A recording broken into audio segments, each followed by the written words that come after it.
Omukolo gw'okukwasa Bapuliida 28 amabaluwa agabakasa okukola emirimu gukoleddwa omuwandiisi wa kkooti enkulu mu Kampala Samuel Emokor ng'ono abasibiridde entanda okugenda okukolera mu byalo kubanga mu Kampala omujjuzo mungi.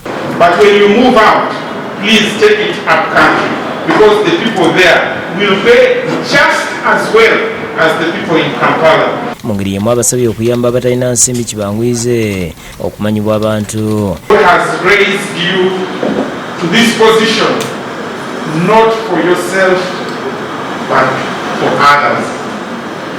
Not for yourself but for others. Look beyond yourself. Abasabye okwetekka ekimala nga bagenda mu kkooti okuwoza emisango abantu basobole okufuna obwenkanya. Find a mentor.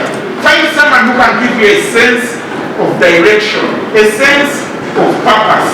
Then you will not lose your footing.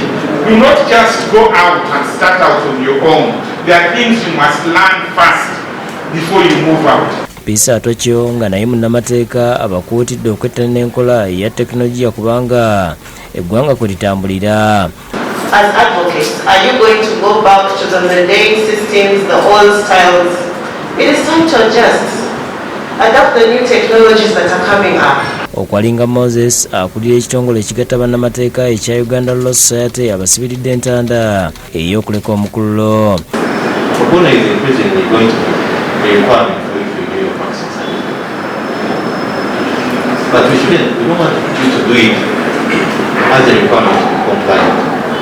All come from an African society. Omu ku bakuguse ku Bapuliida ye mugagga w'omu Kampala Moses Kalungi amanyiddwa nga Bill Gates ono akubiriza bagagga banne okuddayo okusoma. Mutano mukka be baakasayininga role of advocate of the High Court of Uganda nga nze omu ku bo.